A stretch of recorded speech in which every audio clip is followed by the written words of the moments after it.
Hello? Hello. Hey, Yay. how are you? I'm great, thanks. How are you? Oh my gosh, I'm excited. I'm super, super excited. This is like a full circle moment. You have no idea how happy I am because All I'm just right. like, I can't believe I'm talking to you right now. I've been listening to your music since 2016, man. I'm here. I'm here. You know? Thank you. Thank you You're so much. welcome. Thank you so much for the laugh.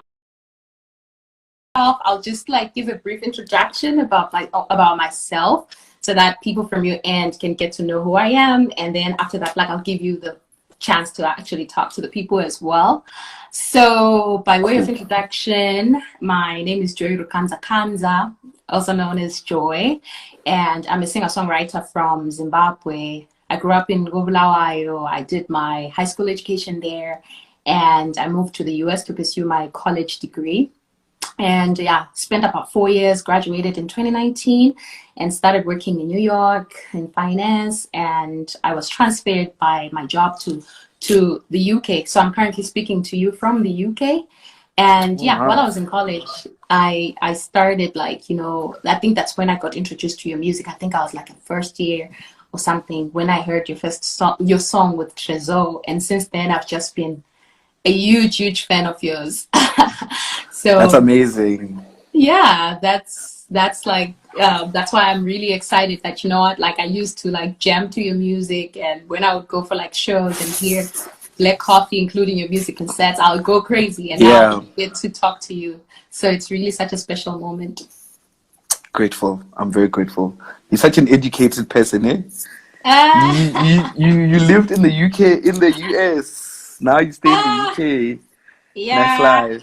Nice I life, mean, right? you know how it is with like African parents. It's like you have to attain some sort of education. Like I'm very passionate Yeah. about music.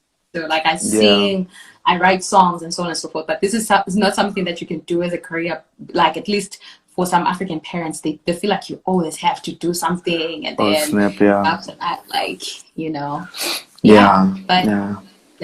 that's just a bit about me. So can you please tell me about yourself?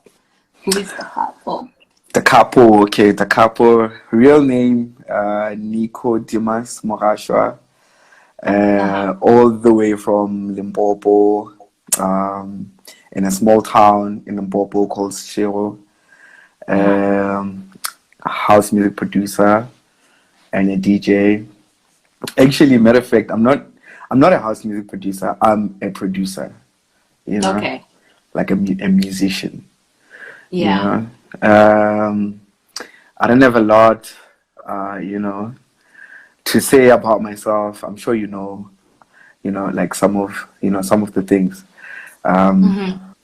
I've done and I achieved. So I'm not gonna mention those, but yeah, born and bred in Limpopo. I schooled in Limpopo. I went to tertiary in Limpopo. Basically, everything I Uh-huh. did was in Limpopo, you know. So I'm a Uh-huh. Limpopo guy, like from the roots, deep down from the roots. That's very good to know. And I mean, I've noticed that you lead a very, very private life. Like apart from the music, we rarely like get to hear like about the couple in the news and so on and so forth. Like so, yeah. Can you at least tell us a little bit about like what it was like, growing up? Are you like that person who's shy, who's held back, or how was your childhood like? Wow, rough childhood. Uh-huh. I come from the streets, man, you know. I grew up like every normal kid in Africa Uh-huh. grew. Like, if you're from like Ekasi is like in the locations, you know. There's not much happening in the locations. Um, you just grow up to be in the ghetto where there's like a lot happening, there's like too much gangsterism. There's Yeah. like friends influence, alcohol, whatever, drugs and whatnot.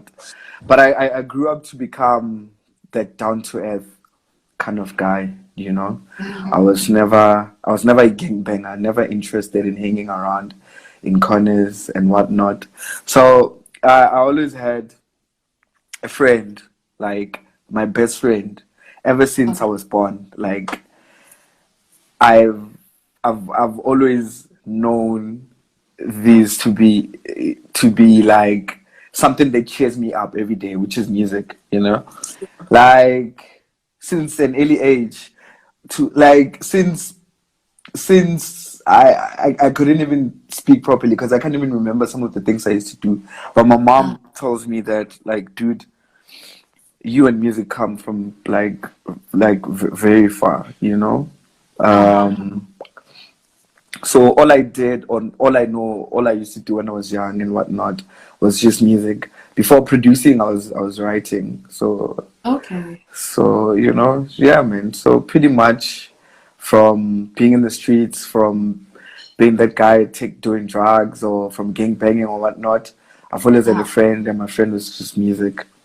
Oh, awesome. That's and then it's really surprising that you get to touch on subjects such as you being someone that used to write music.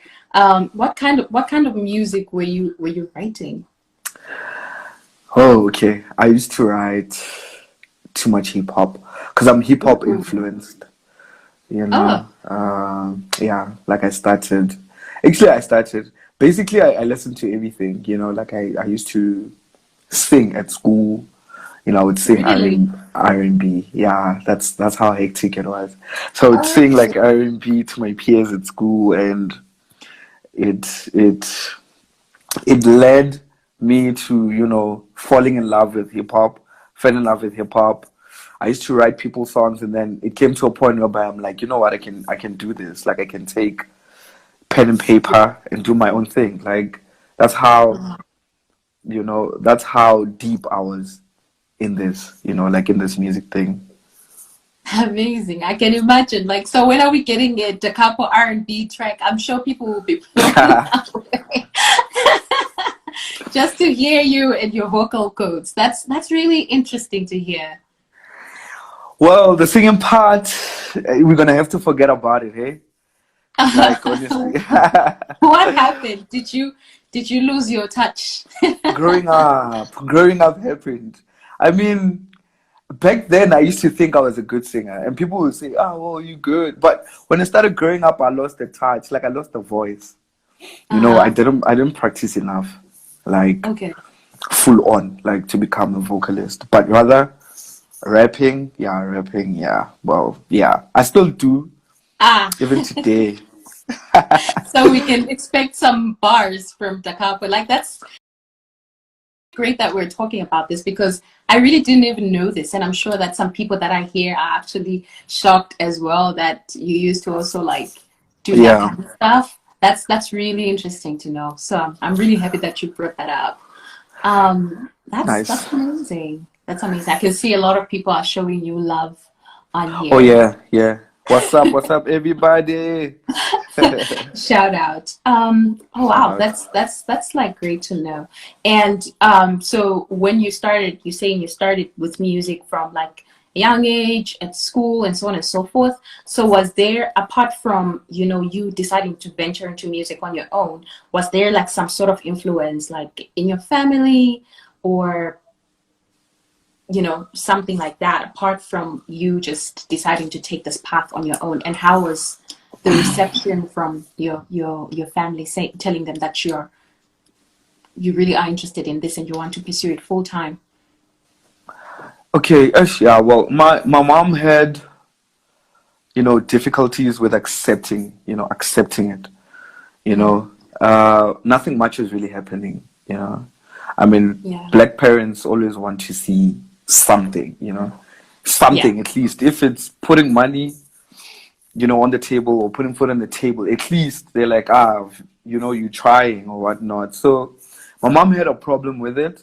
I remember I was in varsity, you know, and this other day we were chilling late at night. I'm like, yo, today they're gonna play my song on radio, so let's wait, and then you're gonna uh, hear it like on radio, you know. So we stood there, the show finished, my song was never played, and my uh, mom jumped on me. She's like, dude, you need to read. Forget about this music thing because it's not working out. You know, Yeah. it was like that. But when I was in school, I just felt like this is my thing. Like I have so much passion for music. I do love school. Yes, I do want to finish studying, but I have so much passion for music. You know, it came to a point whereby like when people were writing exams, me, I would be stuck in my room trying to make a song or trying to make music. You know, that's how passionate I was like with the music thing. But besides that, yeah, well, the parents had issues with it until a point where I started gigging. You know, at Yeah. least at varsity, I would tell my mom, look, month end, don't think of ever sending money. You Uh-huh. know, I'm covered. I'll be Yeah. covered. So it came to a point where they're like asking themselves, "Oh, where do you get money?" I'm like, "Look, music got me covered. You Yeah. understand?" Uh-huh. So yeah, that's when she's like, "I can see you're very passionate about it.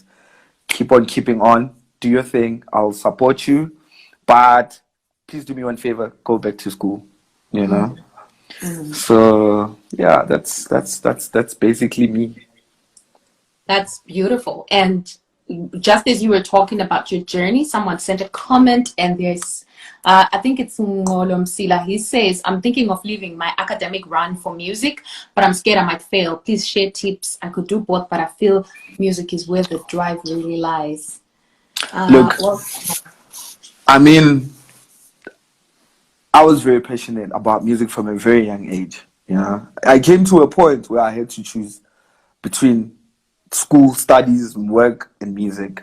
You know, it's kind of to me it was like kind of like fate. You know, yeah. you have to choose your destiny. So my destiny was music. Um, Nothing else. Like I don't see myself. I used to study law, like at varsity, Oh, and then I switched. I did communication in media, but I never, you know, saw myself being a journalist or working in a media full house or yeah. working in whatnot or whatsoever. I just saw myself as a musician, not as a house producer, not as a Mm-hmm. rapper, but something that's affiliated with like music, you Yeah. know, because that's how far I come from and how deep I am with like with music. Oh, wow. We actually have something in common. I used to study law as well before I Okay. switched. I gave up after 2 semesters. Now, just kidding. Like I started in Zimbabwe. Like after high school, I went straight to law school at the University of Oh Zimbabwe, snap. and then I did 2 semesters, and then during the first semester, I realized that, you know what, I'm not really passionate about this. So I started applying abroad, and then I applied to the US. They accepted me. So during the second semester, I finished my exams, and I was like, I'm out. And I'm really happy about that because, to be honest, Yeah. it's something that I had just done because there's this stereotype, you know, that, oh, you can only be a doctor and a lawyer to prove that you're Yeah. intelligent. And, you Yeah. know, so I had to let that go. And I can honestly say that I'm very happy about my decision.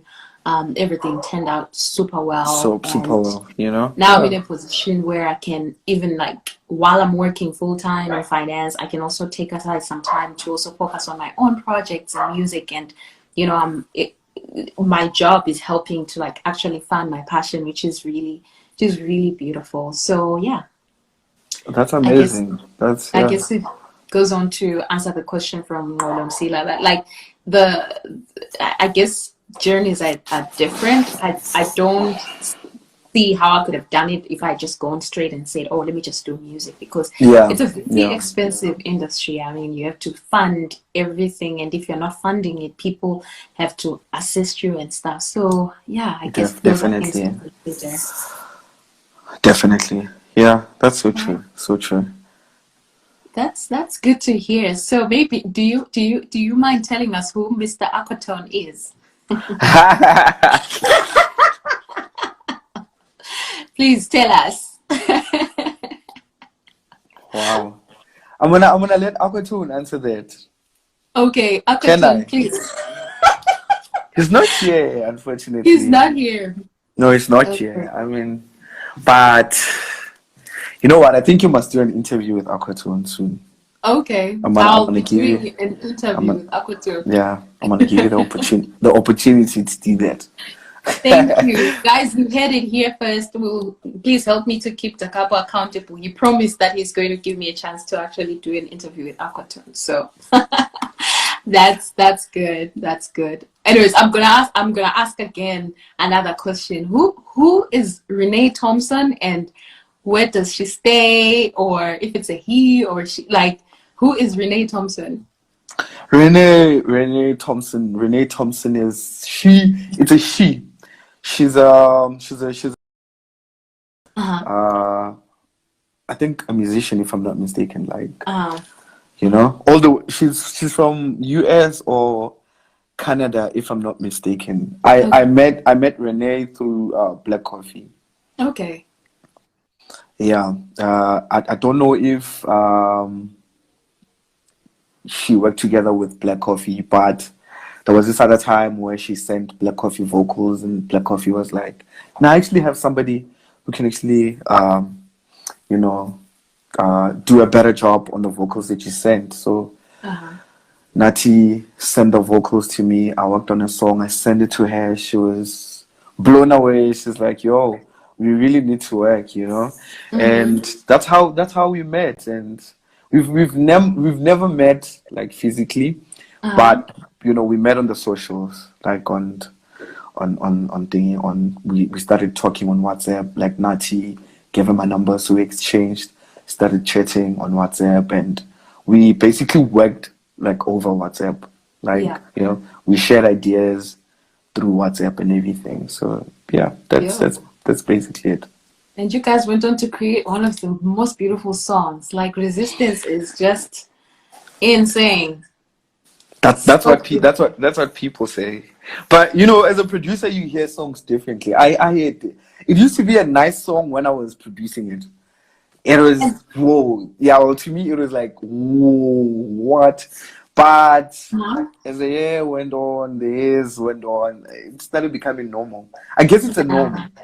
It's a norm. I think it's a norm to producers, because I mean, you spend time creating the beat, and then you spend some time, like, I don't know, like if you're working with the vocalist, they record and so on and so forth, and then you master. Like, you spend so much time on the song such that it ends up being like normality. But that song, man, is like, yeah, it's so beautiful. That's why Wow. I started searching. Who is she? Like, I know a lot of Okay. my friends that I hear also wanted me to ask you this question, because she is not anywhere to be found on social media, and it's Right. Yeah, coming to think of it, a lot of people were asking for a handle, like on Twitter, like, who's Renee? Who's Renee?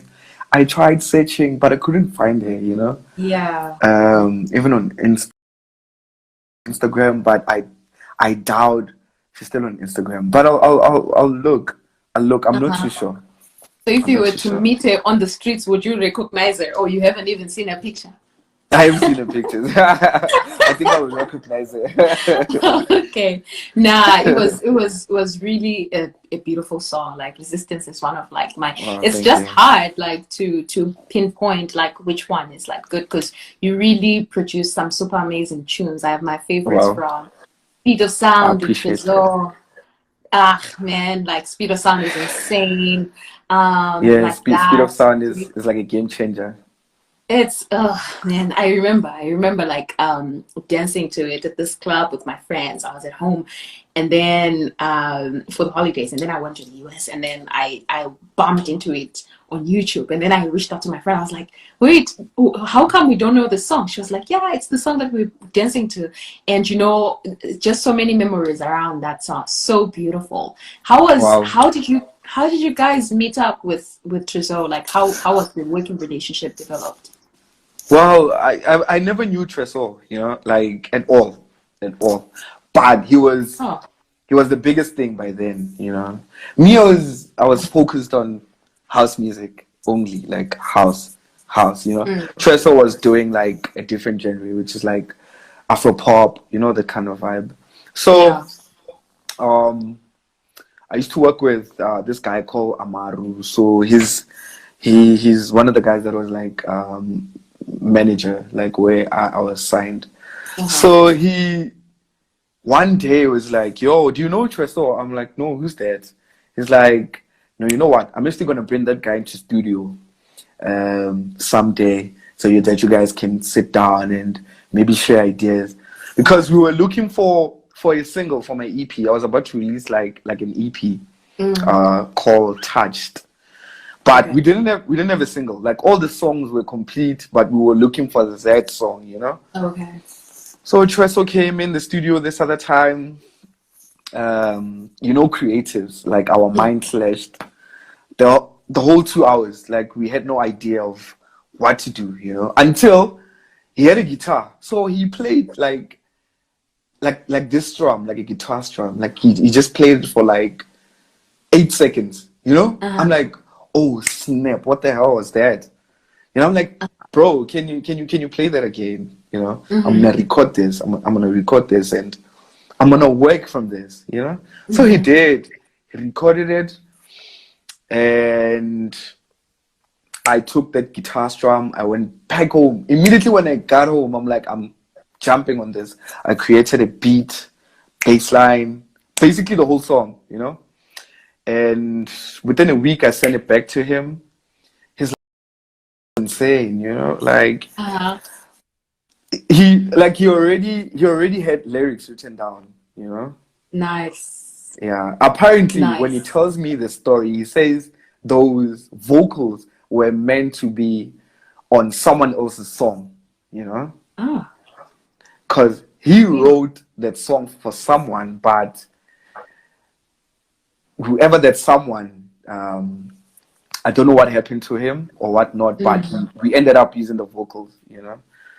So he came and then he sang on it. I'm like, bro, we need to record that as soon as possible. We did. Like, everything was like planned online, you know, like everything was super planned, prepared. But the song took us about 2 months to complete. There was a lot of ups and downs, like, you know, getting the song all together. But at the end of the day, we managed to, you know, make a song. And I remember this other time, I think I was out of town. I was in PE.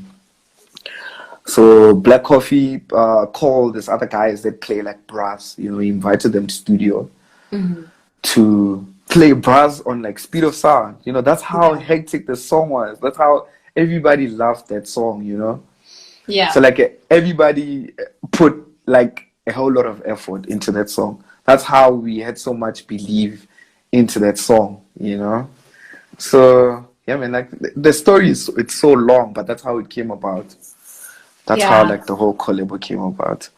It's such a very soulful song. Treso is like a very soulful writer. He puts so much passion, and I mean, He does. His project that he recently released with the Scorpion Kings, and yes, you know, yes. there's something about him that's just like refreshing, and you know. You know, yeah. I mean, Treso is very unique. One of those people when you're around, like there's always positive energy, you know. And there's a song that we're working on. I'm sorry, I'm gonna have to spill the beans. It's like I had a single, right? Like a single for the Indigo Child album that's gonna come out later this year. So yeah, I sent Treso the beat. Like I think it was last year. So we only recorded the vocals now. The vocal saying I changed my mind. I'm gonna make this song like the new single. That's how crazy it is. Yeah. You know, that's how crazy Treso mad talented he is. You know. So yeah, we have like a project that's gonna be out like very soon. Yeah. We definitely can't wait, and I believe every word that you're saying. I know thousands of people are out here. They've been waiting for Indigo Child Part 2 since 2000, and I don't know, since you dropped Indigo Child Part 1, because it was so beautiful. And you know, like the artists that you chose to work with, they are so unique and refreshing sounds. Like, I mean, Jackie Queens, Renee, and all these different people like that were part of that project. Like, really refreshing. So is there like a criteria that you choose when you're picking like people to collaborate with, like whether it's a DJ, whether it's a producer, or like musicians that actually put in vocals on? Like, do you follow a certain pattern, or it's just random? Okay. Here's the pattern. The pattern that we use, like, is we don't select who we want to work with or who we want to feature or whatnot. Whoever likes the beat that I sent to them and they record and they kill it, we're gonna feature them. Simple as that, you know. So with the Indigo Child album, what we did is we had so many songs. Like, it was more than 25 to 30 songs. So yeah, it took us a week to choose like best tracks that we're gonna compile on the album. Okay. You know, there are other songs that, well, they didn't get the opportunity or chance to be released by then. They're still there, like they're still in the archives. But that's the strategy. What we do is we create so much music that at the end of the day, we're going to choose the best songs, the songs that gets like positive feedback, you know. Those are the ones that we actually gonna compile and, you know, serve the people, serve them to the masses. Yeah, that's a great strategy. That's why you end up having like an album that has multiple hits, and people end up having a very difficult time when it comes to choosing which song they really love, because everything is uniquely curated and the vocalists are killing it and the beat is really crazy. So I really can't wait to hear like the second version of Indigo Child. Speaking of Indigo Child, like, why did you choose to actually name your album Indigo Child? Wow. The name just came up in my head. It's like bang. I'm like, yeah, I'm gonna name the album Indigo Child. I'm joking. Look, I almost believed you for a second. I have this other friend of mine, yeah. His name is Nell. So me and Nell, we still do, like, we have this deep about life in general, you know, like we talk stuff, you know, like super deep stuff. Like, I can't even mention some of the stuff because it's crazy. Whenever we start having a conversation, whoever is like close to us would be like, this guy's a mad or something, you know, like they could, because we go beyond, you know. So there was this other point where I don't remember if we were watching a documentary. So we picked up like Indigo Child somewhere there, you know. It was very interesting. They were talking about how indigo children are, you know, how they have special traits, how indigo children are, what do they do and what not. Me, I do qualify to be an indigo child. I mean, yeah, I mean, come on. Yeah. So I'm like, I mean, why not? You know, so I'm like, yo, this name, it's special, and it has like a meaning, you know, to it. And I can't fully define it, but I'm just going to give people a task to just go on Google and type Indigo Child. You'll see what I'm talking about. You know? That's where it came from, you know, from an argument, from me falling in love with the name and, you know, using it. And I'm like, oh, snap, yeah, that I qualified to be an Indigo Child. So why not use the name? You know, so yeah, well, about. It's a very unique album title. I think I remember Googling that as well.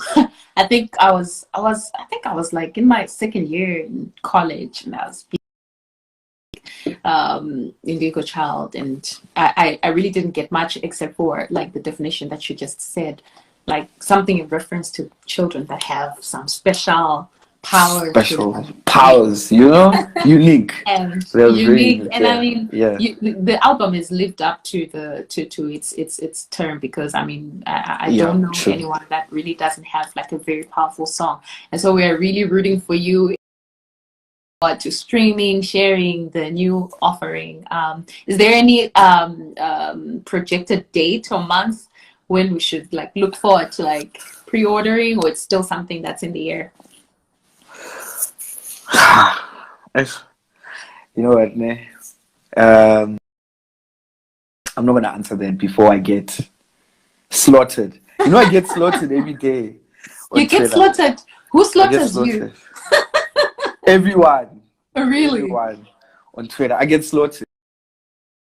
Things that I can't even, you know, deliver. Like it's not me. It's Aquatune. Like Aquatune's album was supposed to be out long ago. And something happened. Like some of the songs they leaked, you know. Yeah. Some of the songs leaked, and he decided that he's gonna go back and create new songs on top of those songs, and he's gonna change those.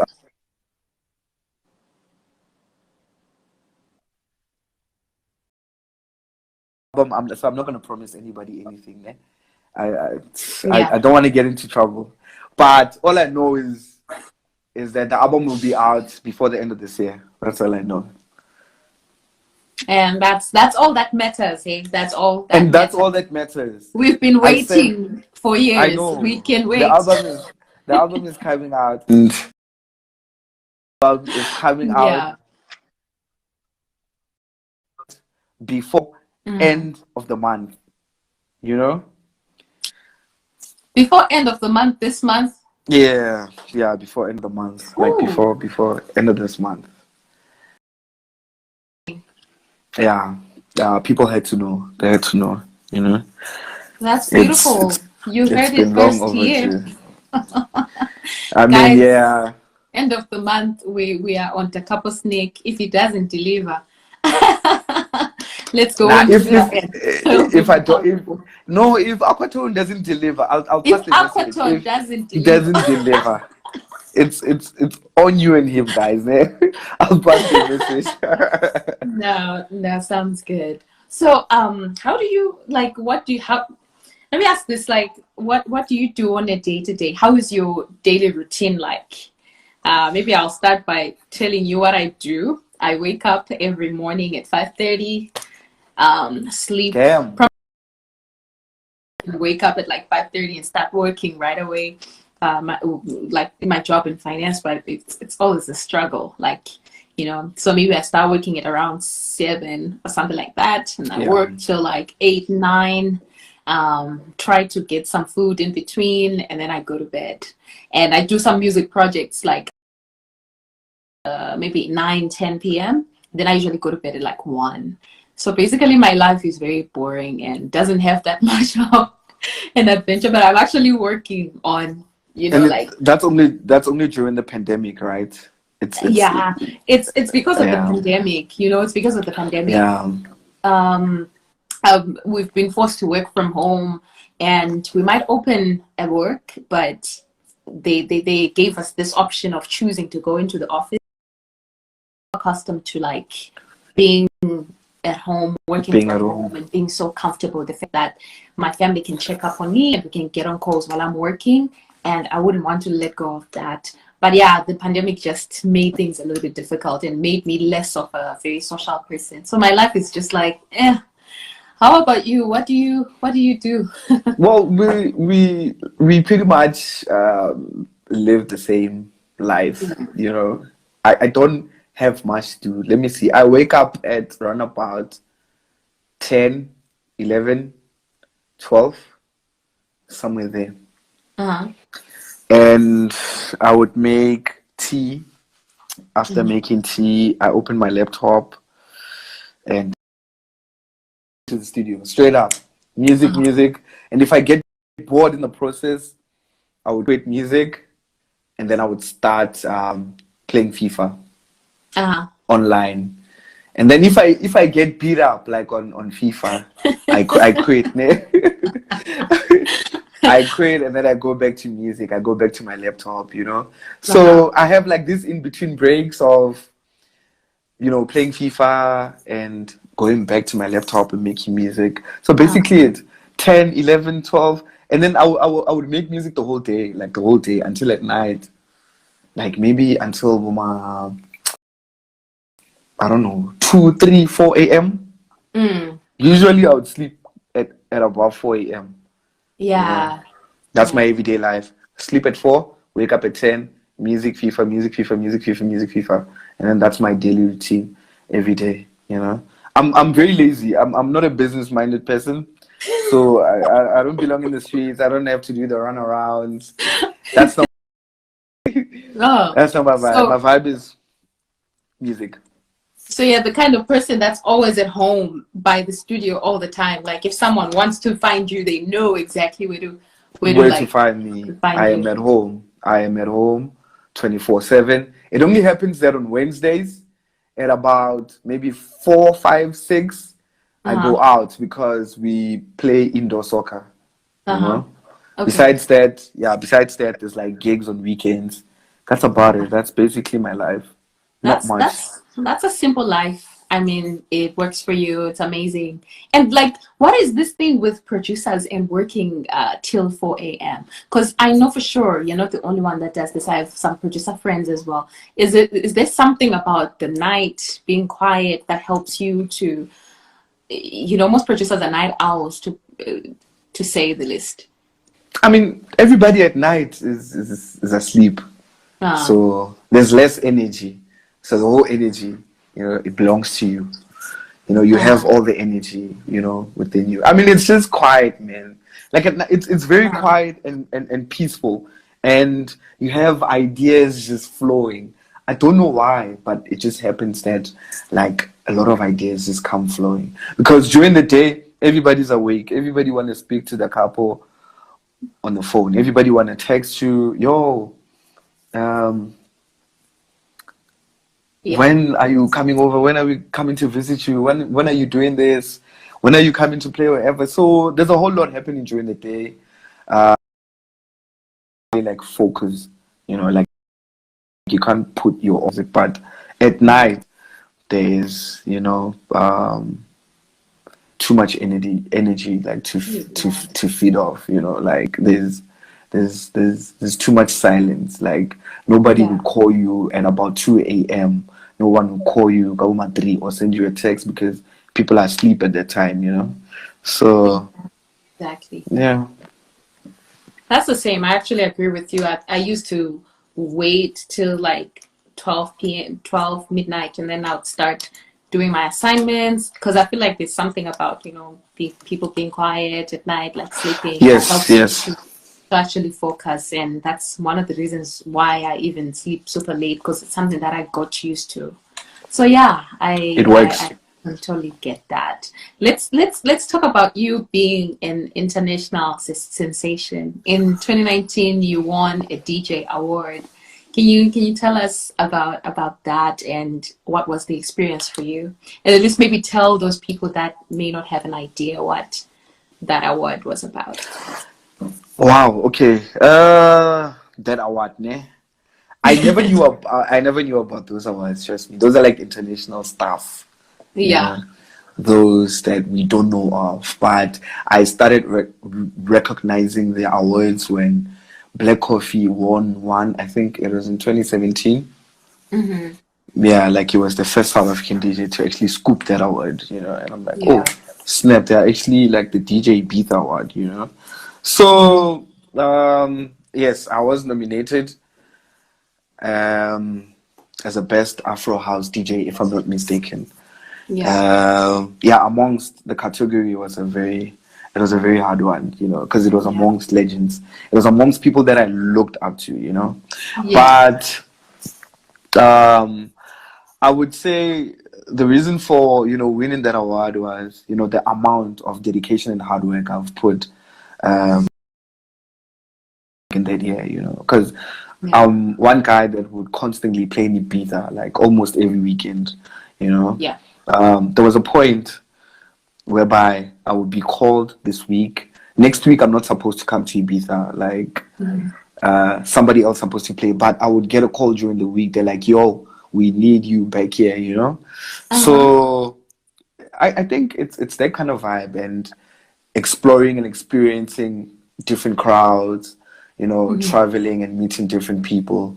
So, in all honesty, I think, well, the couple well truly deserved that award, because in 2019, I think I was amongst one of the guys that was like very dedicated, and I was working and pushing way too hard, you know, and pushing this Afro house scene, you know, besides you know others like your Black Coffee or Gulos. I was like in the forefront, like pushing this thing like fully hardcore.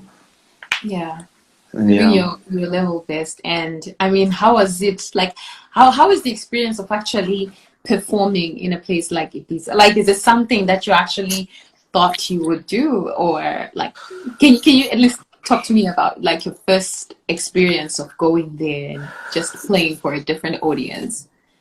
Wow. Okay. It is a different audience, but let me tell you something. There is this energy, you know, that is circulating within that room. Yeah. Not even like it doesn't happen in Ibiza only, like in Ibiza only, but it happens at most of like the venues I've played in Europe, in Asia as well, and in the Middle East as well. There is this energy that you as a DJ you feed off from the crowd, you know. Yeah. When you play, people they respond in a positive manner, and you feed off that. You become wow, like you are in a whole new dimension. Like Exactly. you Yeah. are in a whole new world. You know, that's how they make you feel. So, you know, those spaces, they kind of like inspired me. They gave me the thing to actually push way harder and harder and harder, you know.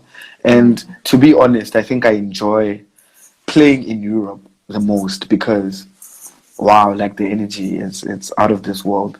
I don't think I could say I don't think I could say more than this, but it's all about energy, like sharing the energy with the crowd, which is Yeah. way too positive. You know, it kind of like inspires you, it influences you to become better and better and better all the time. That's beautiful to hear. And do you think because of the energy that you get from Europe, that in some way your sound has evolved to sort of like cater for those audiences, or you're still able to, you know, like Yeah, produce more well, of that? my sound has evolved a bit, not much, but a bit. You know, it was inspired by some of, you know, the DJs that you meet, Yeah. you know, across the world. You know, at some places you would go to a place and you wouldn't understand what kind of music they vibe to until like a resident DJ goes in and play, you know, and you're like, oh, this Yeah. is what they vibe to. Oh, now I know what they vibe to. I'm gonna go home and create something like that because I know they vibe to something like that, you know. So Yeah. it's kind of like trying to tap in different markets, like while learning what the people love and whatnot. It's all about learning. For me, it's about like learning, like all the time. Everywhere I go, I need to learn different crowds, what type of music they do like, and whatnot, and what forth. Amazing. So I'm just going to check quickly. Like, people posted a couple of questions. I'll check to see if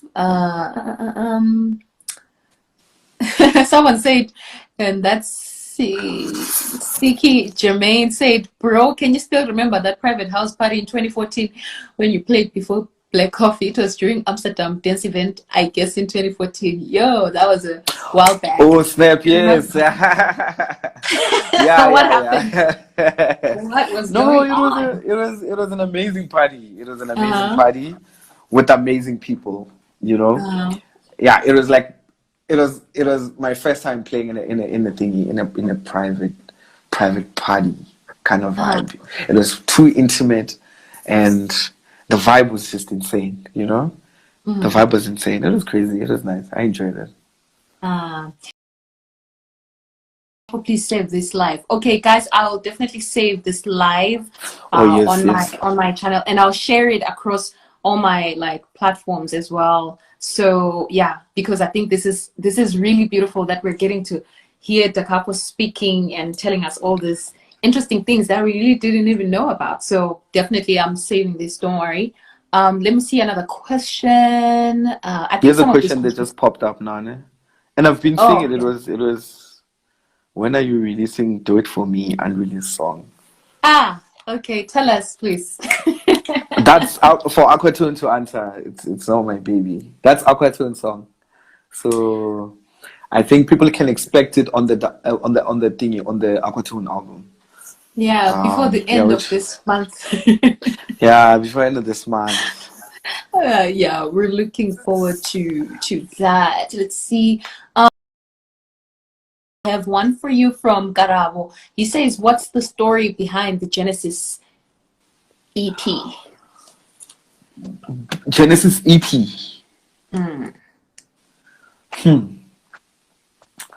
The story behind Genesis EP would be, the Capo finding like his new home. By the way, Genesis is not only an EP, but it's also like a record label where which I created when was it? Last year. I started last year. So Genesis, it's basically about the Capo's new home. This is what people must know, where to expect the Capo's music,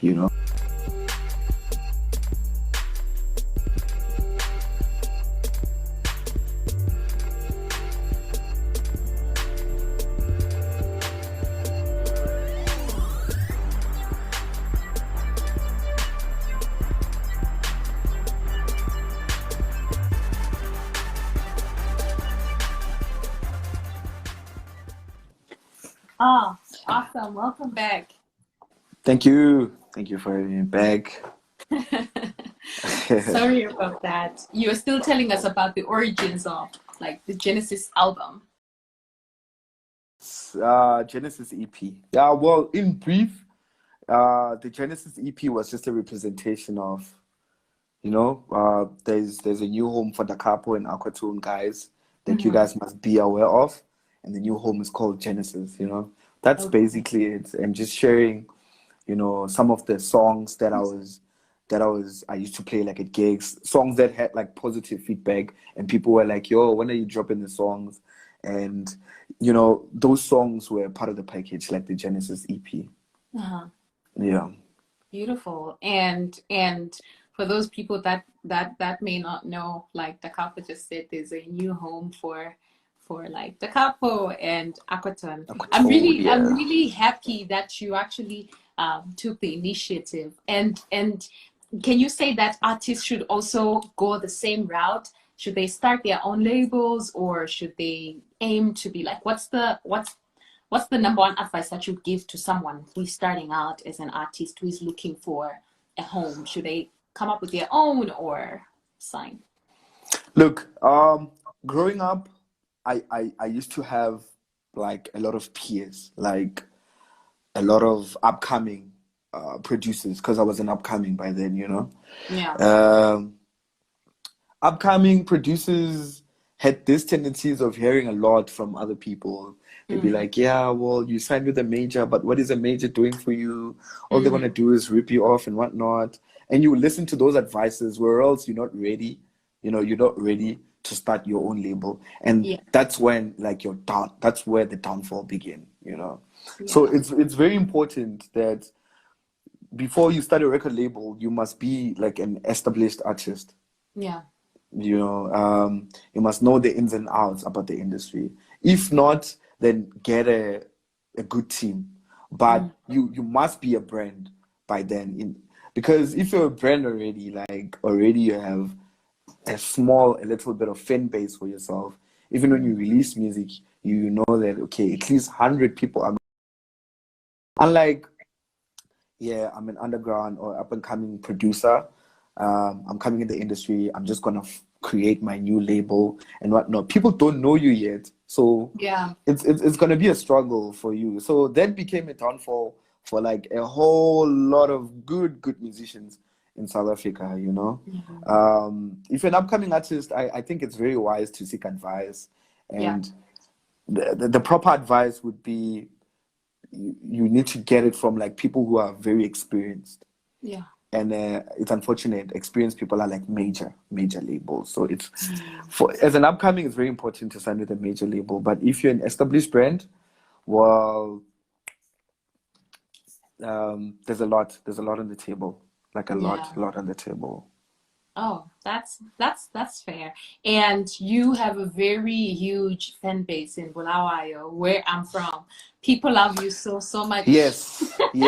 Let me tell you about my experience in Bulawayo, ne? And I'll never forget that. I'll never. So I was playing at this club. I forgot the name of the place. Okay. When I got to the place, it was empty. Like there's no one at all. Ne? But before I played, ne, the club was packed. How? I don't know. Like it was extremely packed.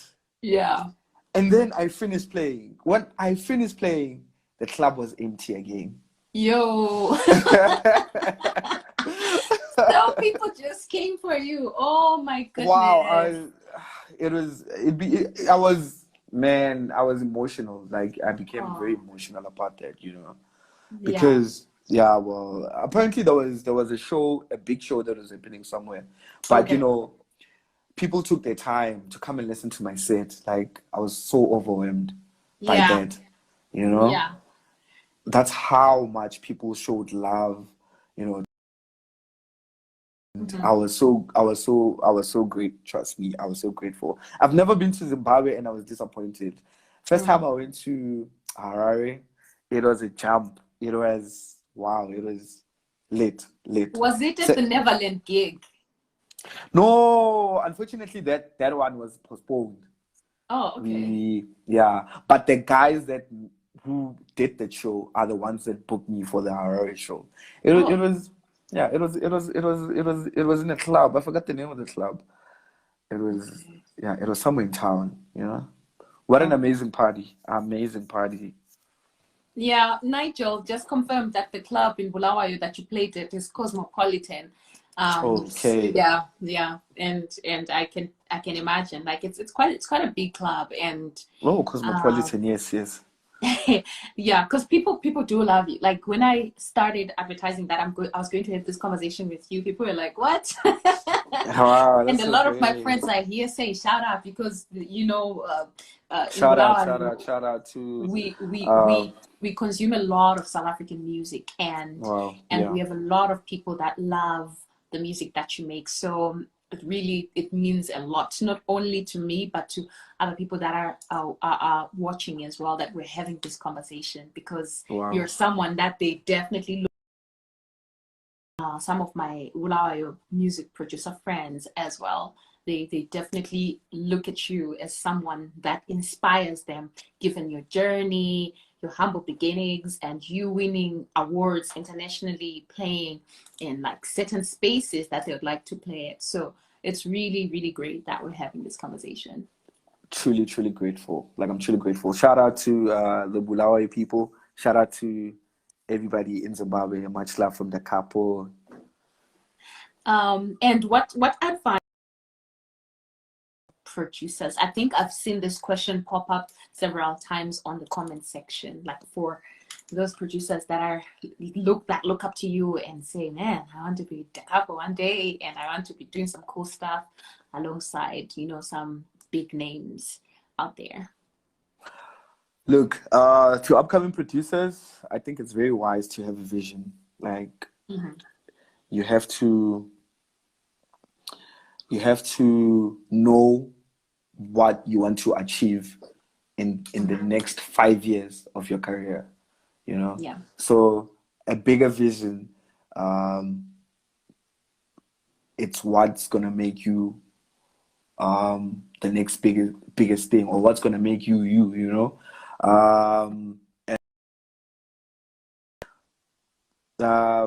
Listening to everybody else's advices in the industry, it's a downfall for almost everybody, you know. Here's one thing I could tell: people do talk, and some people would come to you are big at that specific time or specific period, and they would want to put in their 2 cents in your career and whatnot. Just be careful of which advices you get or you take from people, because advices, some people are going to come with advices that are going to break you. Some are going to come with advices that are going to build you. So at the end of the day, it's all about you. Like, decisions is about you. Don't just hear something from someone and be like, oh yeah, whatever he said, he's actually right or whatnot. So that can break you, and it can also demolish, you know, your career. So be careful of with, and be consistent, be very versatile as much as you can, because for me, versatility works, you know, in a sense that you can attract different markets, you know. You can be loved by everybody. That's why I love being versatile, you know. People are not going to judge you based on a sound you produce. Like, they're not going to put you in the box and they're like, don't tell me, I don't like that guy anymore because he only produces like Afro house. Well, I used to remember the guys to produce like more deep house, you know, that kind of vibe. So it's a very good thing to be versatile, to just, you know, just make everybody happy, man. That's, you know, that's my 2 cents as a producer.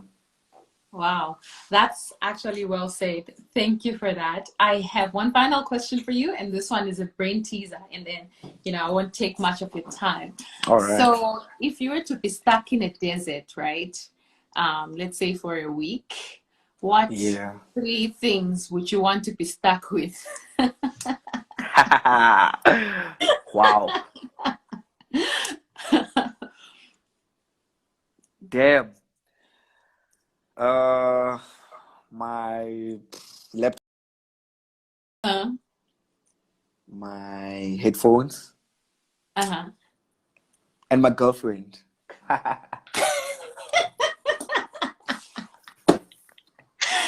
Okay.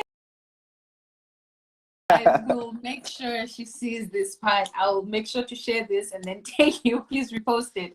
That's amazing. Wouldn't you want any water though? Because it's so dry over there. I'll be like Jesus. I'll fast for. I'll be cool.